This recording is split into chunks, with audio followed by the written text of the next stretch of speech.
second.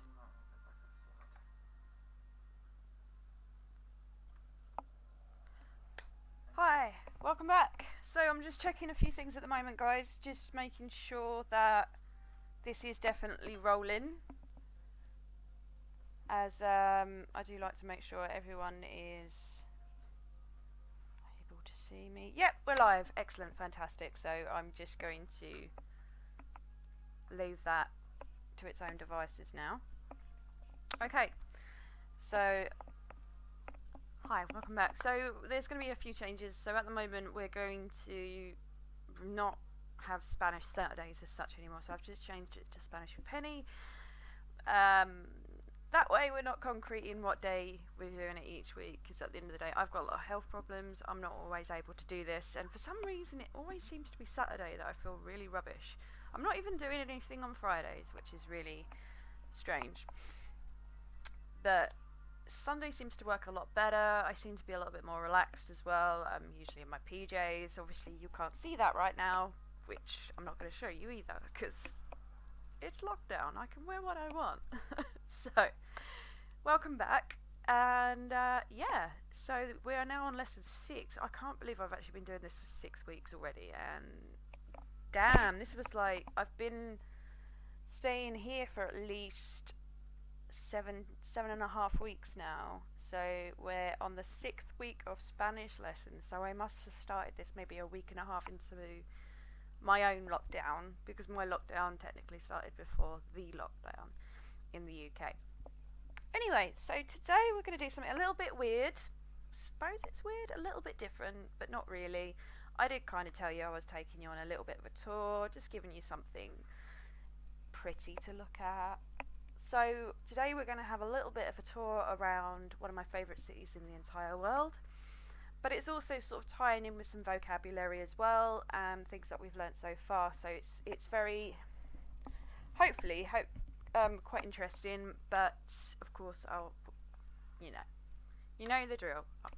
And as you always know, that I will lovingly place the alphabet and your numbers at the front of each video, because I want you to be able to refer back to them if you're on the video and you're just sort of taking notes and you're not sure about a certain word or how to pronounce certain words. It's right there for you, so I don't want to sort of take that away from that. And I really like those tables, they're really good.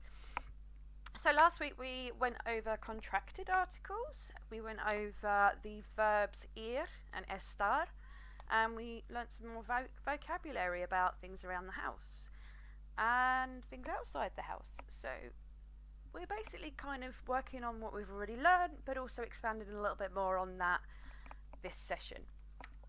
So I'm going to recap with you with regards to the contracted articles, because naturally we touched on it last week, but it's always good just to recap what we've learnt so far.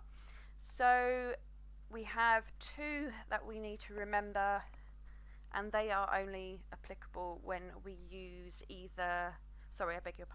when we use the pronoun, I think that's right. My brain's gone really. When we use the article el, meaning the, but a masculine single word. So we have 2. We have a and de. For a, this is when we're usually going to something.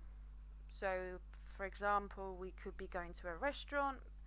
Vamos a restaurante. Because the word restaurant is masculine, restaurante, we would use el, and it's a singular word, so we would definitely use el. But because we can't add a and el together, it has to be al. And it's very similar with the same sort of rules really apply when we use the article de.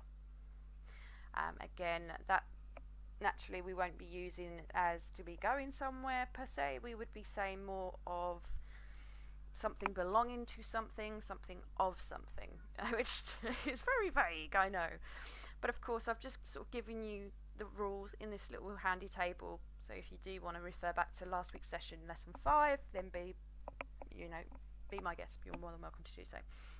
So this only applies to the article of el which is for masculine singular words.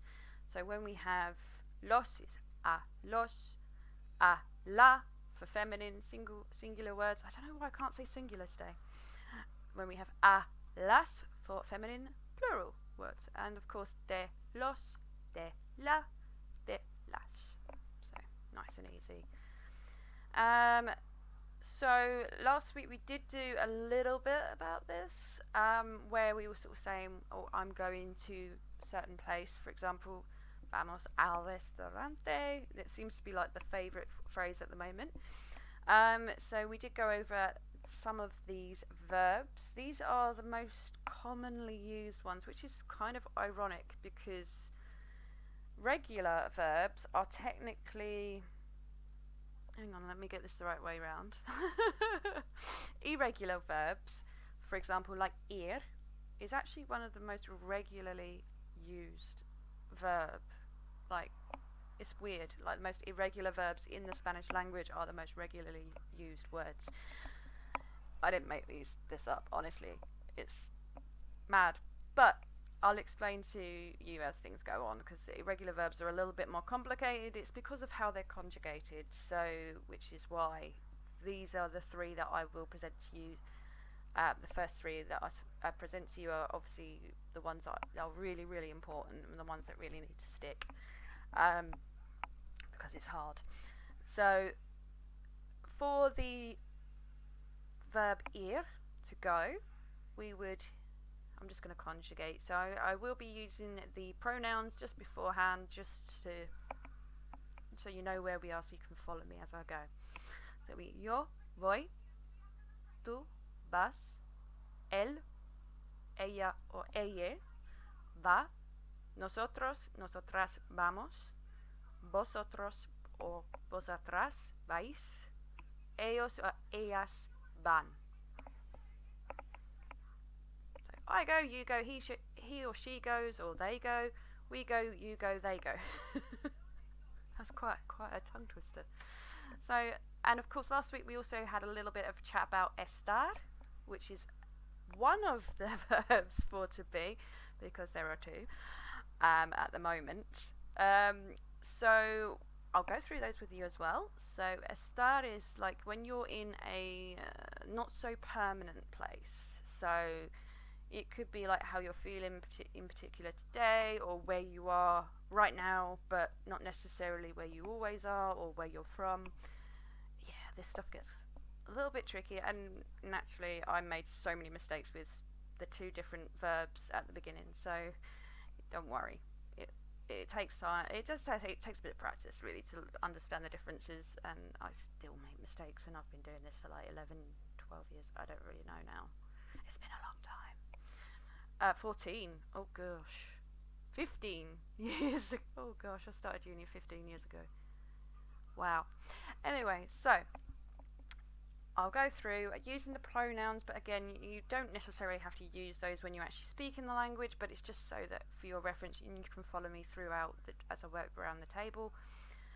I did notice there wasn't usted or ustedes in the previous table, so I do apologise for that, but that does take the same conjugation as ella or ellas or ellos or ellos. So I will briefly touch those as we go through. So yo estoy, tú estás, él está, o ella está, o usted está, nosotros o nosotras estamos, vosotros o vosotras estáis, ellos o ellas o ustedes están. And we briefly had a little chat about bits and pieces, vocabulary around the house, what different rooms of the house are called, because at the moment most of us are still probably in lockdown, am I right? So I thought it'd be a bit of a fun exercise for you guys to do at home. I don't know if you've done it or not, but if you have, well done.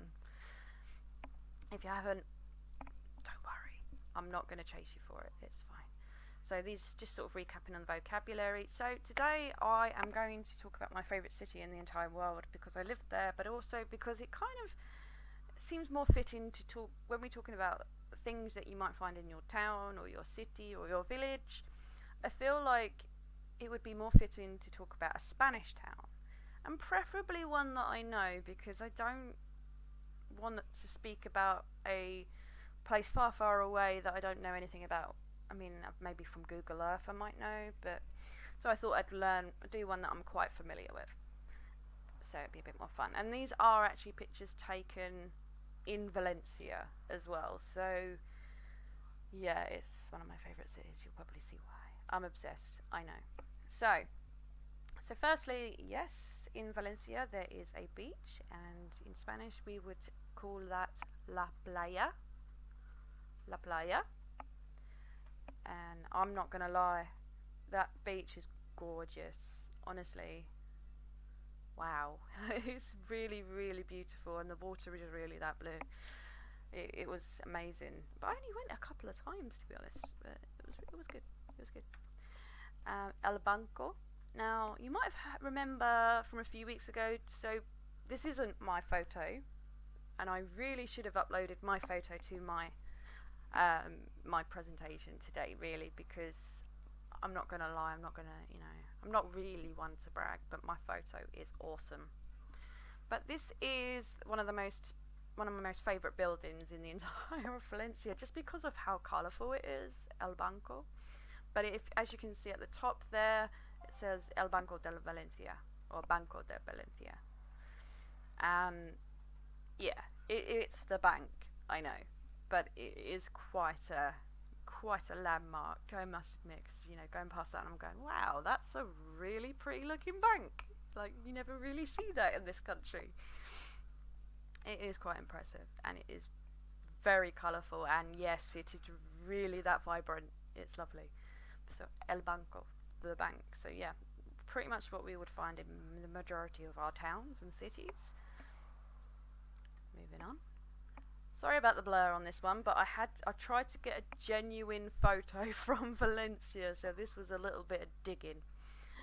So, una farmacia, or the pharmacy, or a pharmacy, which you're going to get in the majority of cities as well. One thing I did find really cool about the pharmacies in Valencia as well, actually, and most of Spain, places in Spain that I've been to, is they do display the time, but also the temperature on those little digital signs outside their shops.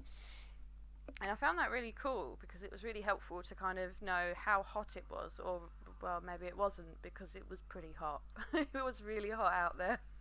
When I was out there, it was like nearly 40 degrees in September. Yeah, it was pretty hot. And when I left, it was 26. And I was cold, which is weird. And I've never been able to, stay warm since, so I do wonder, but is that why I'm always cold? But yeah, fun fact about that. So, una farmacia, or la farmacia, pharmacy. And this, if you've never been to Valencia and you do visit, you've got to see it. I've never been in it.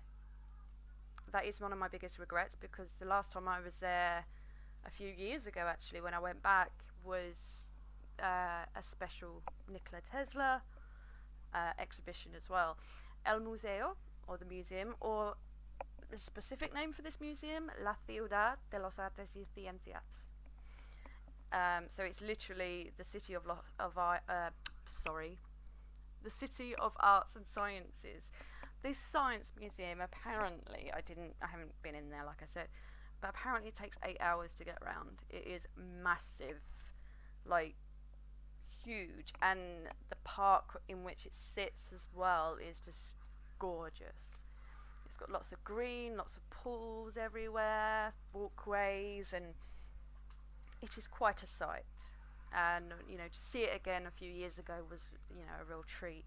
I only went back there for the day, and yeah, it's a very, very big building. It's not far. I think it's literally next door to one of actually Europe's biggest aquariums as well, where I got to see these really giant crabs. We went there, and that literally took 8 hours as well, because it was the biggest aquarium in Europe, and yeah, it was interesting. Very interesting, but yeah. One day I'm going in that museum, and I do recommend, even if you don't go in, you just need to see it. It's massive. I just wonder what's in there, you know? But yeah. La Ciudad de los Artes y Ciencias, or El Museo, the museum. So some places have museums. This is just really, I suppose you could say La Plata or Una Plaza, but this specifically is La Plaza de Ayuntamiento, which was one of the, whenever I used to get off the bus in the morning, is on the left hand side, I think, if I'm looking at this right. Yeah, on the left hand side is where I'd get off the bus, and then I'd walk right down into that corner where the tree is kind of poking its head out there, just round the fountain, and then go off to school. Yeah, this was like one of these major meeting points in Valencia, and it's quite central as well. So whenever you see the word plaza, it literally kind of means like plaza or square kind of thing, like, or that type of space in a city. And these fountains do go off on a timer every day as well. This is very central to Valencia. It's not far from the biggest station, one of their major train stations, public transport as well, and of course lots of restaurants. Like, I cannot stress to you how many there are. But this is one of the most loveliest places in the city to go as well. It's just a nice place where people can sit and chill and watch stuff. Yeah, it's really cool. La Plaza, or La Plaza de Ayuntamiento. El Estacion, or the station, train station. This is Estacion del Norte. However, on the sign that you can see on that building, it says Estacio del Norte. In Valencia, they speak two languages, so they all speak Castilian Spanish, which is the Spanish that we're learning, but they also speak Valencian. Now, there is some speculation that Valencian is the same language as Catalan, and yeah, it kind of is, but it's in the Valencians who speak Valencian don't believe that it is Catalan, even though the languages are more or less like exactly the same. However, Valenciano, which is their other language in Valencia city, and the province of Valenciana, which is sort of that the east coast. It's like a strip, and that'll include places like Alicante and Benidorm as well. That whole area. So they're kind of like their second language would be the Catalan or Valenciano. So Estación del Norte would be how one would say that in Castilian Spanish.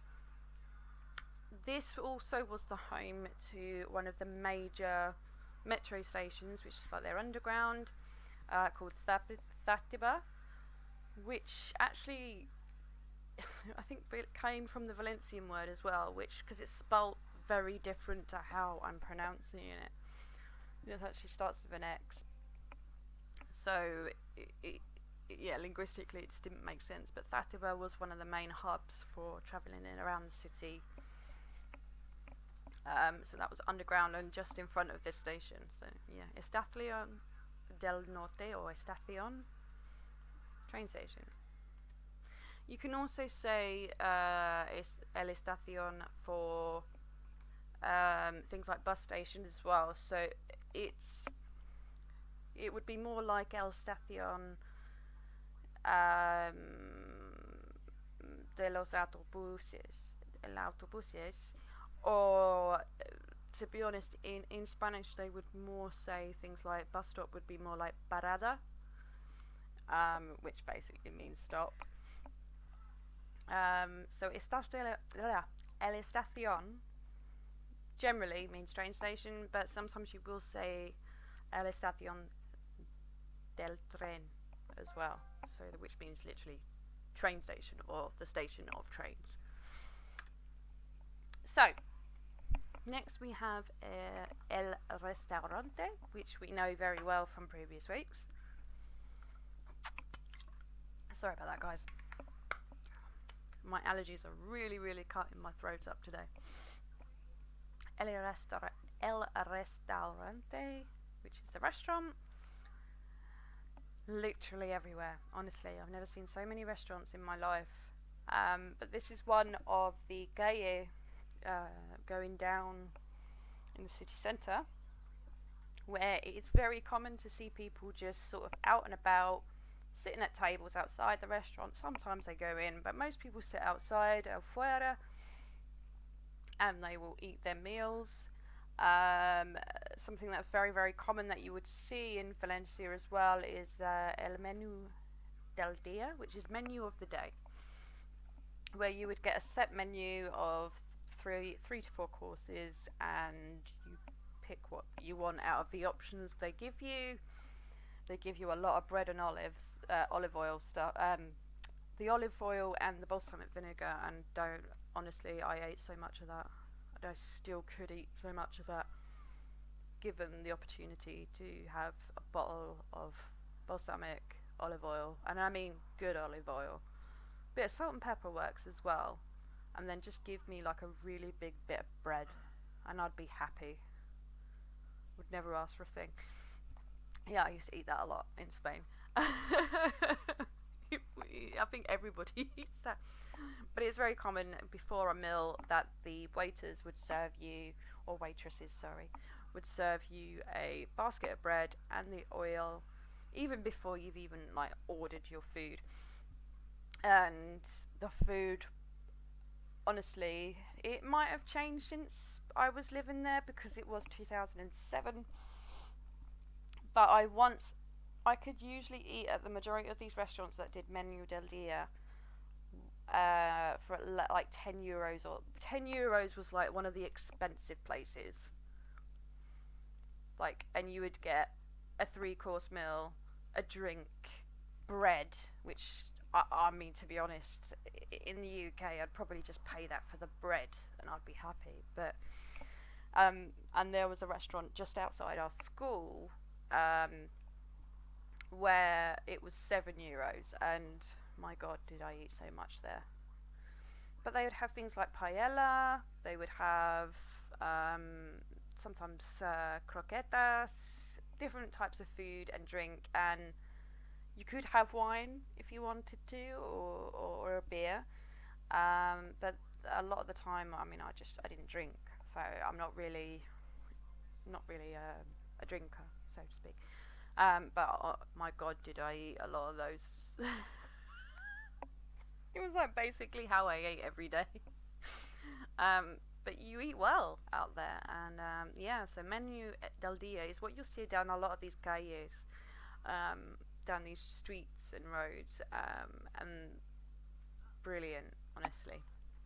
And sitting outside is a lot more common, and you'll see musicians, where you can probably see that guy just sort of on the right hand side towards the back. Musicians will serenade you, they'll come out, people socialise with each other outside as well. It's a very people are okay with talking to each other. It's really surreal, because in the UK you would not talk to someone next to you on the next table along, not really anyway, so it's a very different culture to what we're accustomed to here in the UK, where you don't really talk to others. I mean, you might do, but not really. It's a lot more everyone keeps to themselves, and yeah, it's different. But yeah, lots of restaurants and cafes. La Politia! I actually found some Valencian police people for you, and yeah, they're posing for a marvellous photograph. They are actually quite present. Well, they were quite present at the time that I was staying in Valencia as well. They were always about.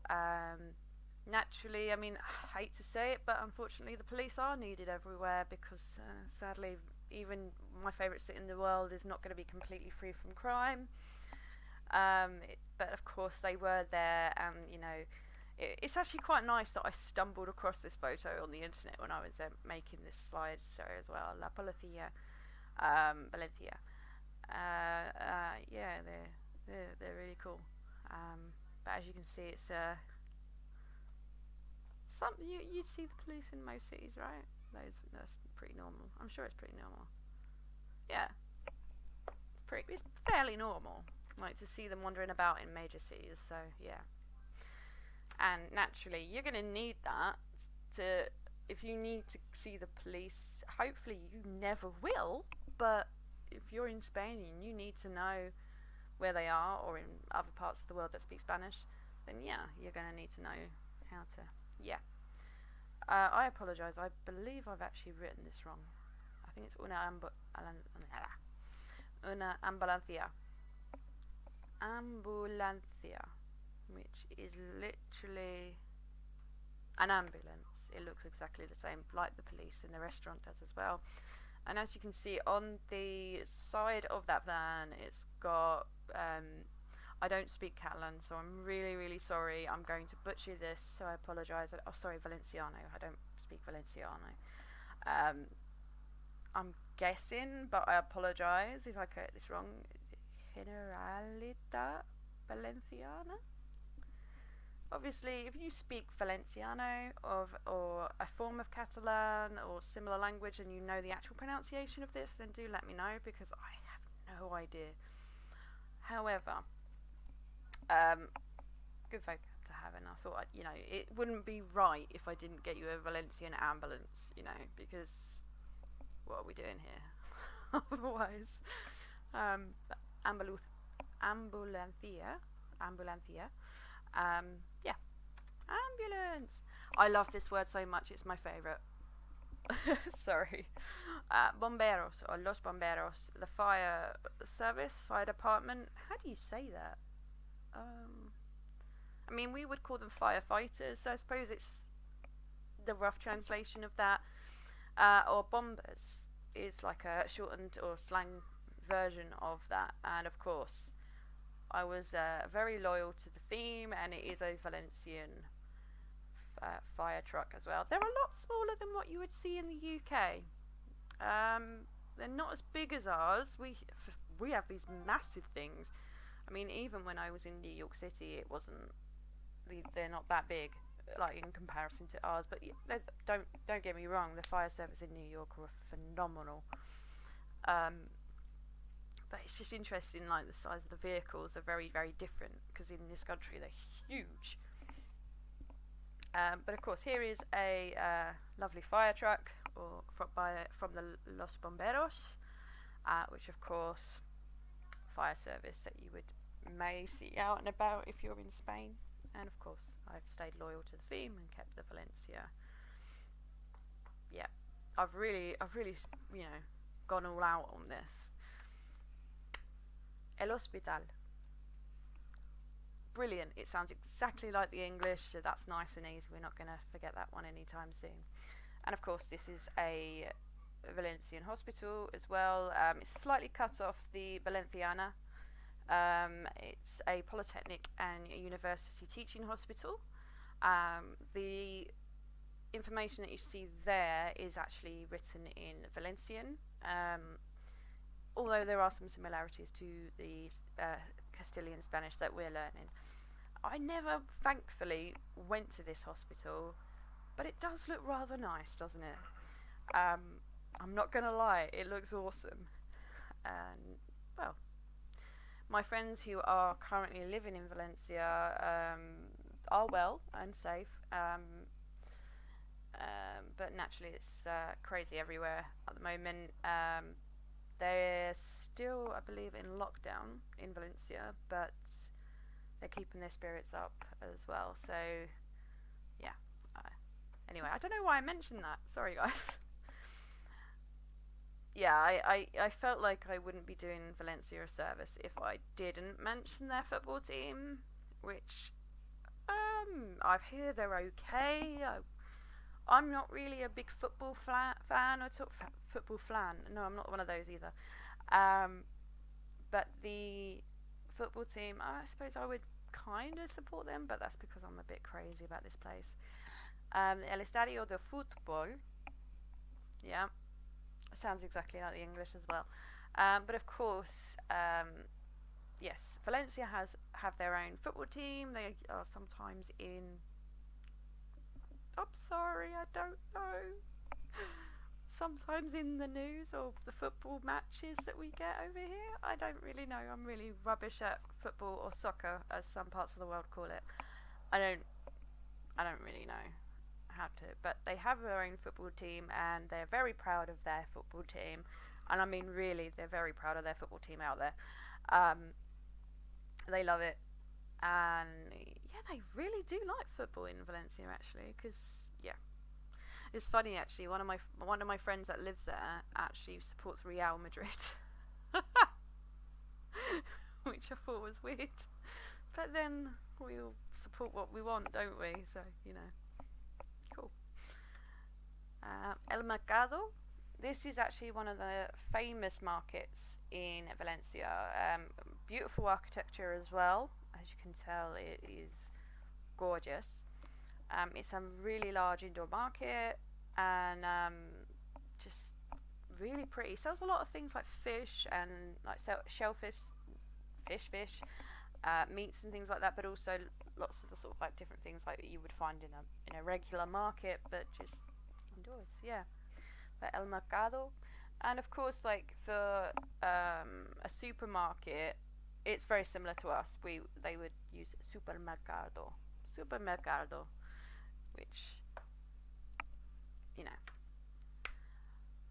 one of the other places. It's kind of just outside of Valencia, so you need to get on a train to come here. But I've been here, and my God, this is not giving that view enough credit. It is one of the most beautiful sights that I've ever experienced. So this is the Sagunto Castle, or Castillo, Sagunto. Castillo is the word for castle, and obviously Sagunto is the city, or the ancient city in which it was built.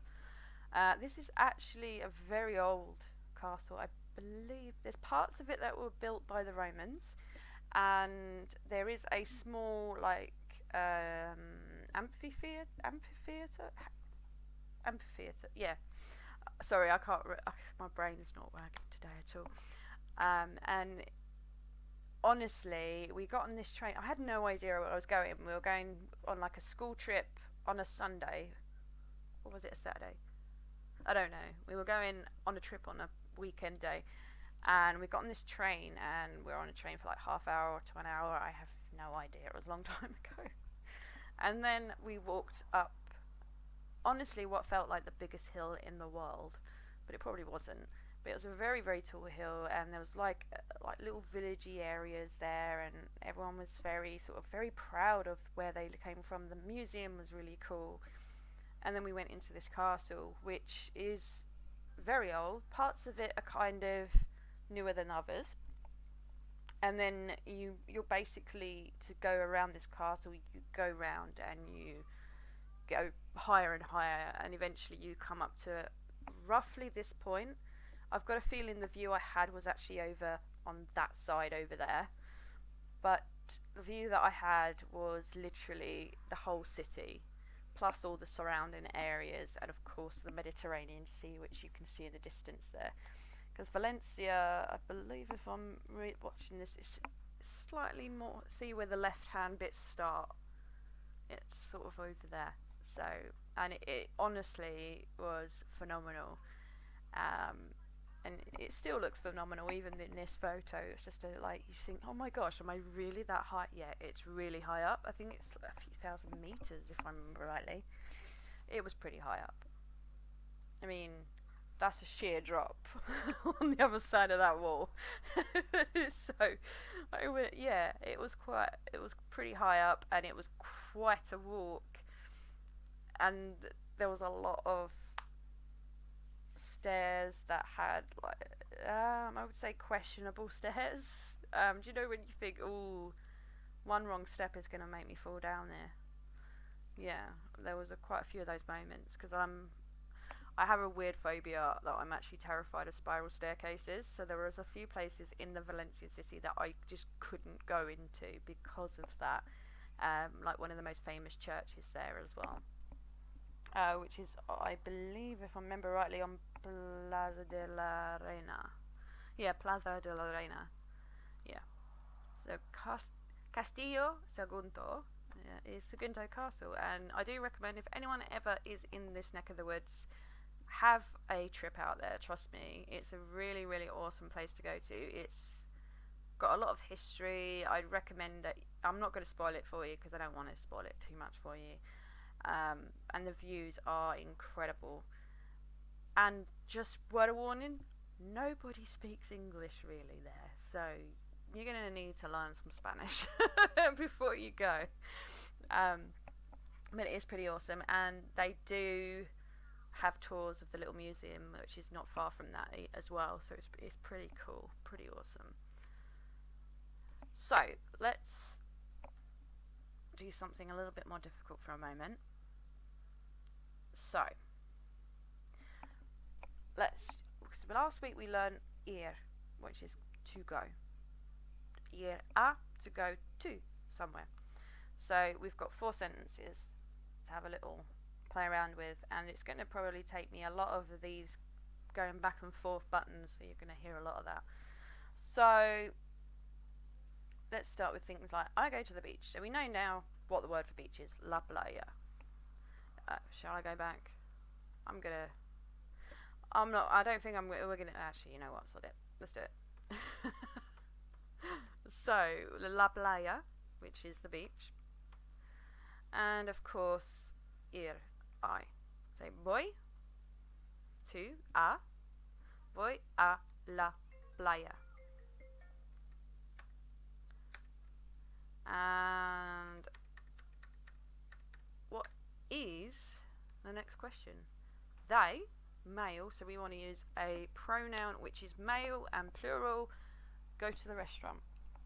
So we know firstly that we need to use al restaurante. I mean, I did put that in there because we've been using it so much, and I thought that's an easy one of being nice.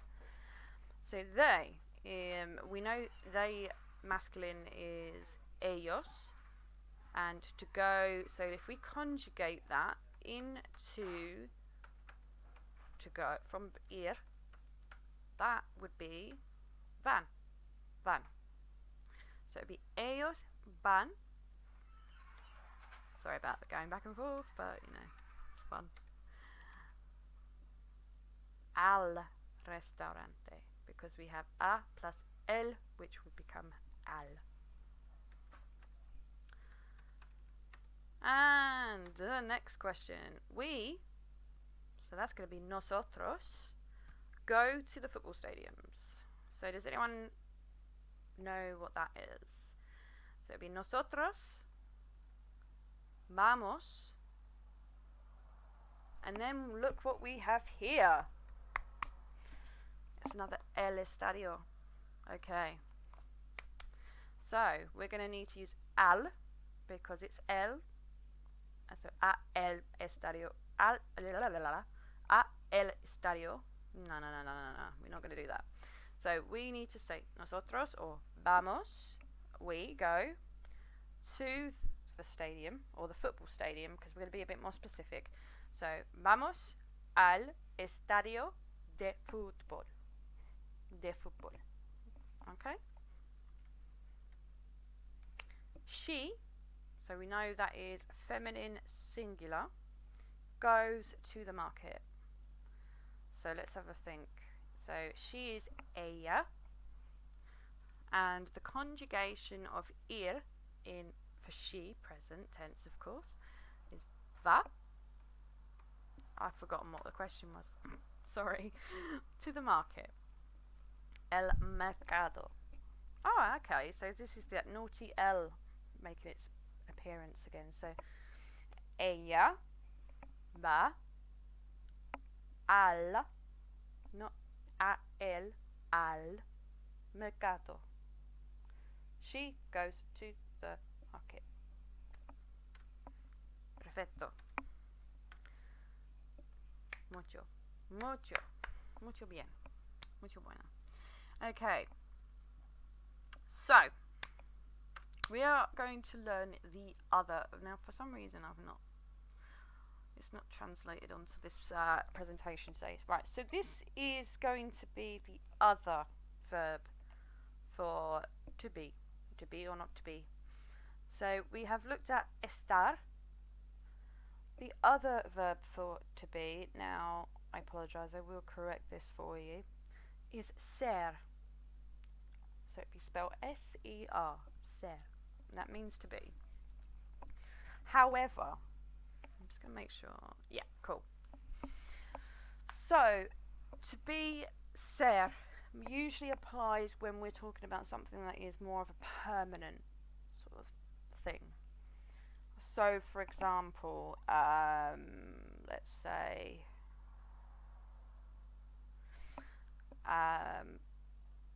you are, well, it could be that you are a painter, or you are funny, or so and so is beautiful, or so and so is boring, or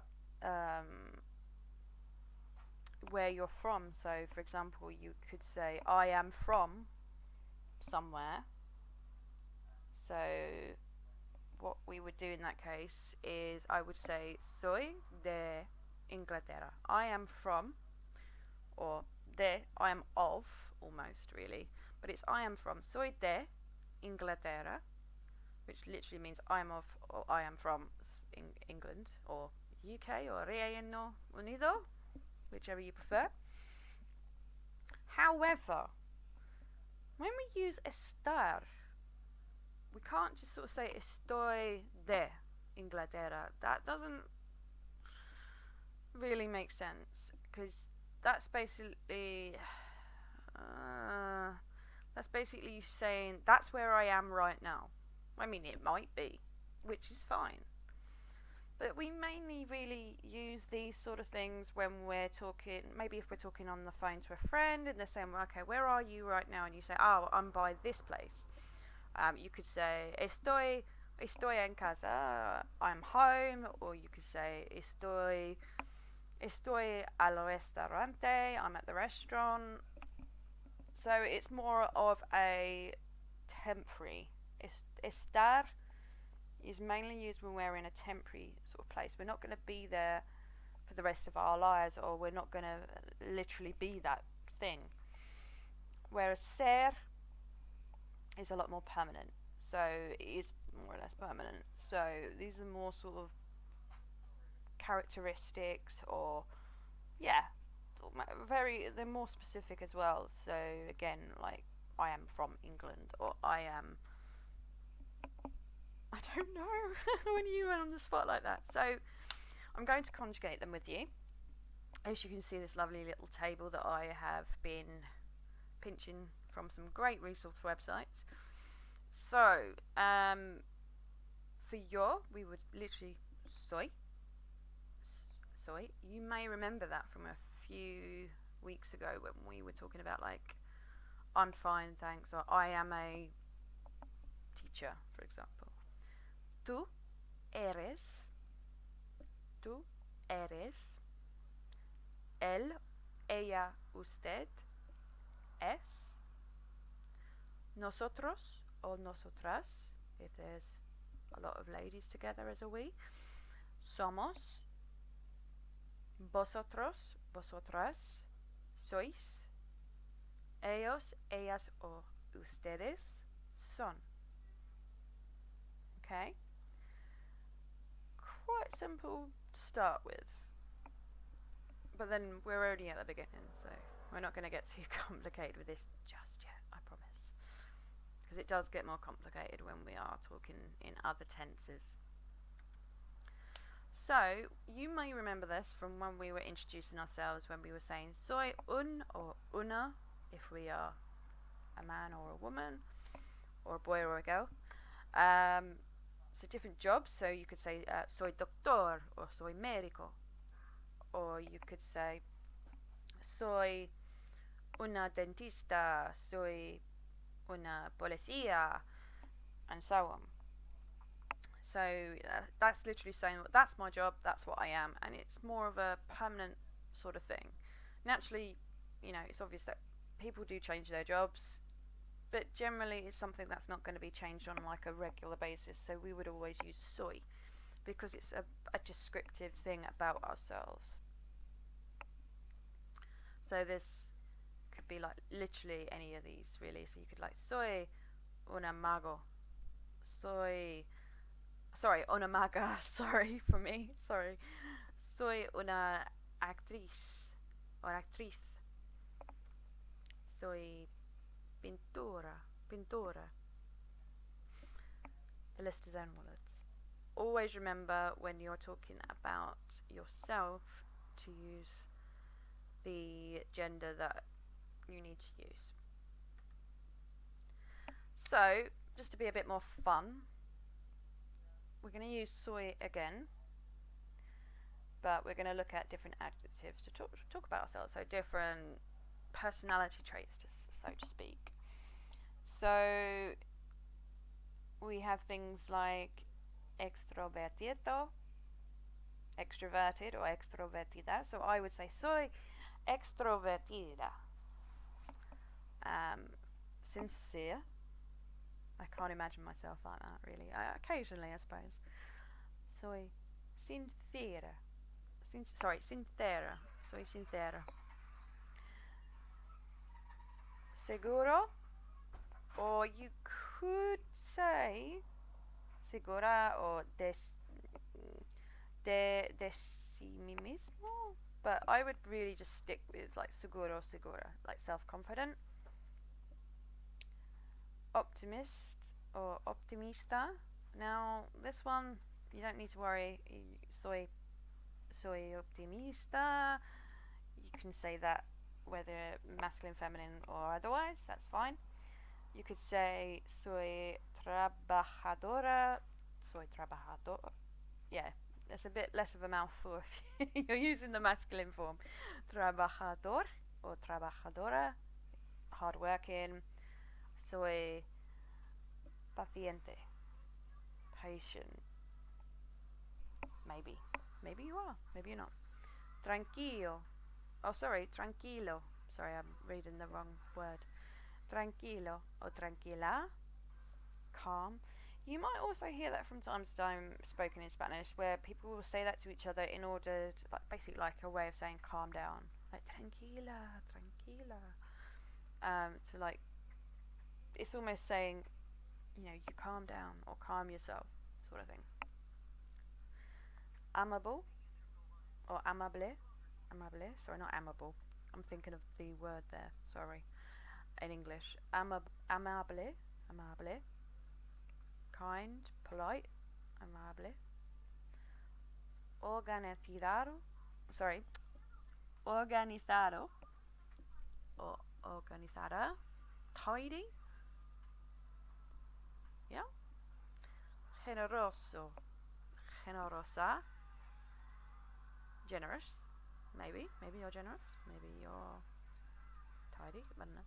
That's a random one. I've never really described someone as tidy before. Honesto or honesta, an honest person.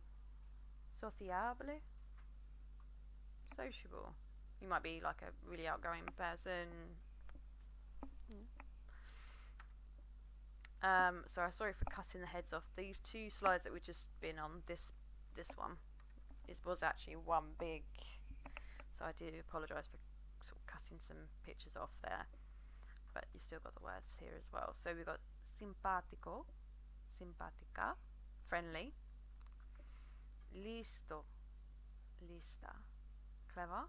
Valiente, which is very similar to the word valiant. Brave. Agradable, pleasant. Alegre, cheerful. Considerado or considerada. Astuto, astuta, clever. Directo, directa, straightforward or direct. discreto, discreta, discreet, gracioso, graciosa, funny, educado, educada, polite, modesto, modesta, modest, tímido, tímida, shy. Notice there's an accent on that I there at first, so you need to stress that part where the accent sits. Pesimista, pessimistic. Vago, vaga, lazy. Impaciente, impatient. Nervioso, nerviosa, nervous. Antipático or antipático, unfriendly. Desorganizado, disorganized, desorganizado. That's quite a mouthful, but yeah, take your time with that one because that is quite a long word. Egoísta, selfish. I like that because that's almost got the word ego in it. So, you know, playing to one's ego, oneself's own ego. Does that make sense? Is that English? Even right, correct sentence to say? I don't know. Egoísta, selfish. That makes quite a lot of sense. Deshonesto, deshonesta, dishonest. Torpe, clumsy. That's definitely me. Desagradable, desagradable. Unpleasant. Aburrido, aburrida, boring. There's a few more. Desorganizado. Oh, sorry, I apologise. That's slightly repeated the previous line. Desconsiderada. Sorry. Desconsiderad. Sorry. Desconsiderad. Inconsiderate. Or inconsiderate. Sorry. Inculto. Inculta. Uncultured.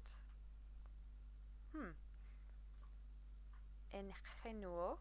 Ingenuo. Naive. Retorcido. Twisted. Getting a bit dark with some of these descriptions now, aren't we? But very handy. Imprudente. Reckless. Serio. Seria. Serious. Grosero. Grosera. Rude. Egocentrico. Egocentrico. So remember to stress that E. Egocentrico. Egocentrica. Egocentric. Desconfiado. Wary. Desconfiada. Capriccioso.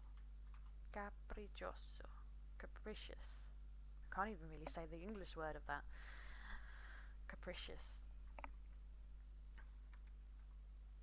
And I've just sort of highlighted where that came from originally. So that's a very, very long sort of poster that I've sort of cut up into 3 there so that you can see it, what it would look like originally. But of course I've split it up so you can see it a bit closer. And I've also found this other list here that's got a few extra personality traits or descriptions that you could use for describing yourself or someone of your family.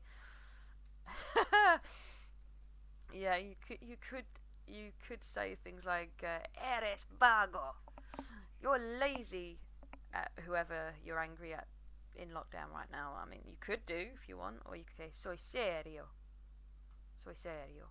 I'm serious, whatever you like. Have fun with it. Just, yeah, this is not supposed to be like setting homework or I'm going to chase you up for not learning or anything. If you want to learn, you learn. If you don't, fine. So some other ones we've got aburrido, boring, amigable, friendly, atrevido, sassy, deprimido, depressed, divertido, funny. Engreído, engreído, arrogant. Oh god. Juguetón, juguetón, playful. Pícaro, naughty. You could say that if you've got children and they're playing up.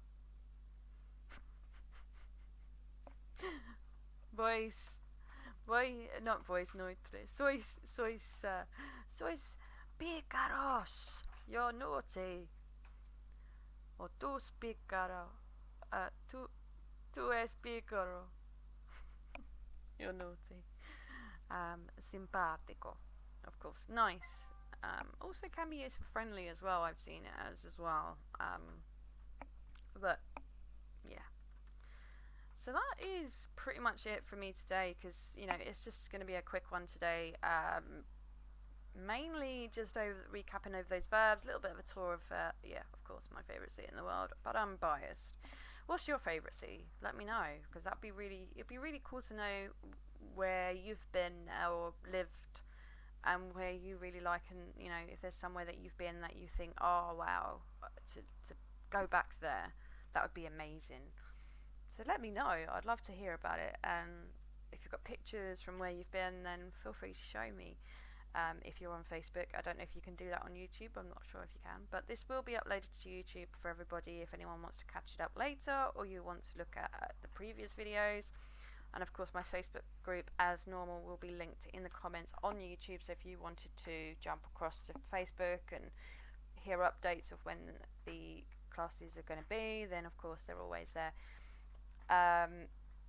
But yeah, big shout out to everyone at the moment. Stay home, look after yourselves if you can, and we're all sort of just trying to get through this at the moment.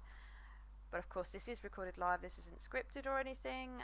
It's just me sharing some slides with you, sharing some learning that I want to learn, and feel like passing that on to you, just to keep everyone busy. Really, just some about an hour a week where we just go over some Spanish vocabulary, some verbs. You might learn a thing or two. I might learn a thing or two. And also it helps me because I brush up on my Spanish a little bit, but also just a shout out for my other half who's been kind of getting this all sorted so this can actually happen, because I'm fairly technological, but this stuff is just like a whole different level for me. And I'm technically a gamer, and I've built PCs, but this is like weird software that I've never used before, so so thanks to him for kind of setting this up for us. So do stay safe. I will upload all the little links and the PDFs into the Facebook group, so do check that link out if you're catching this on the YouTube side. And various little links will be in the YouTube comments as well, so if you've got any questions or what have you, do feel free to comment on this. Feel free to share it with people that you might think might be interested. If you have any tips or pointers, if you're a Spanish speaker, yeah, happy to hear from you. So yeah, stay safe, stay sassy, and look after yourselves, and I will see you next week with a new video, and I have no idea what we're going to do yet. It'll be alright. It'll be alright. It'll be alright. We're going to probably work a little bit more on those verbs, but we'll see. We'll see. I will keep it a secret till then. So I'm going to love and leave you, everybody, but do take care of yourselves and stay safe wherever you are in the world. Let me know where you are, of course, as well. Yeah, because that's vitally important. Stay safe. Do what you got to do. And yeah, always here if you have any questions about anything at all that we've gone through in any of the lessons. And of course, if you want to catch up on the other videos, they'll be in the Facebook group, but also on my YouTube channel. So everything will be linked up and ready. So take care, everyone. I will see you next time. Bye.